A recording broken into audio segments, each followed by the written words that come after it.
login lang. Okay, magandang hapon po. Ako po si June Cordero, isa sa mga Board of Director ng Socialpreneur. Also as Operation Manager. Okay, so pinopromote namin yung product namin na Asta Cafe. Yan. Ito po yun, Asta Cafe. Ito yung Asta Cafe na merong health benefits na makukuha. So, anong meron dito? So, bukod sa coffee, ang coffee natin is natural. Okay, hindi siya lasang kape, amoy kape, hindi siya synthetic. Okay, this is natural. So, ibig sabihin, ang caffeine content nito is 1% lang. Okay, so, Sir, ano po itong logo? Ano itong dalawang logo mahalaga sa aming Muslim yung logo na isa? Ito, meron tayong logo ng IDCB, halal ito. Okay, so meron tayong logo also ng NACSA. Na yung NACSA, Natural Algae Astaxanthin Organization sa buong mundo.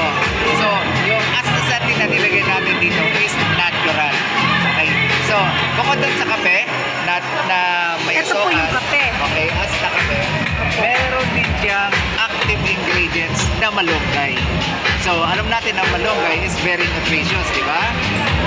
So, ang purpose ng malunggay dito is source ng insoluble fiber. Ibig sabihin, pag kumain ka ng malunggay, lalabas malunggay pa din. Okay, tagawalis ng ating bitoka.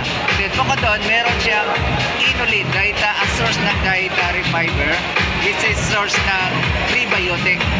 Okay, prebiotic is that is good for the good bacteria.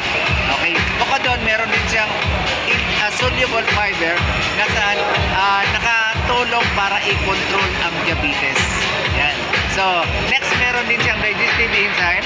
Okay, so kasi pag kumakain tayo, dapat na digestion. So, meron siyang amylase para sa digestion ng carbohydrates. Meron siyang protease para sa digestion ng protein. Meron siyang lipase para sa digestion ng fats. So, kung mapapansin mo, yung benefits dito ay para sa digestive system. Okay, then, bukod doon, dahil malinis na ang digestive system, yung isa sa pinakamahalaga na ingredients na nandito ay astaxanthin. So, astaxanthin is an algae. Lumot siya na kulay green. Once na-expose sa ultraviolet, naarawan siya, magiging pula. Ito yung kinakain ng pink salmon. Okay, alam niyo yung pink salmon? Okay, yung pink salmon ay ito yung isda na nakalamay pa sa lungat ng waterfalls. Saan siya kumuha ng energy? Sa astaxanthin. So, gaano kalakas ang astaxanthin? Ang astaxanthin ay merong ORAC value, oxygen radical absorbance capacity na 2,822,200. Ganon kalakas. Siya ang highest antioxidant properties in the world sa ngayon. Okay? So, anong ibig sabihin? Dahil malakas ang kanyang antioxidant properties, nakakatalin siya sa brain. Okay? So, anong ginagawa sa brain? Okay? So, merong may migraine, isasasangkapi lang. Dysmenorrhea. Sir, may tanong lang po ako. Yung kape niyo po ba, compared doon sa mga ibang mga natural coffee, how about doon sa pricing?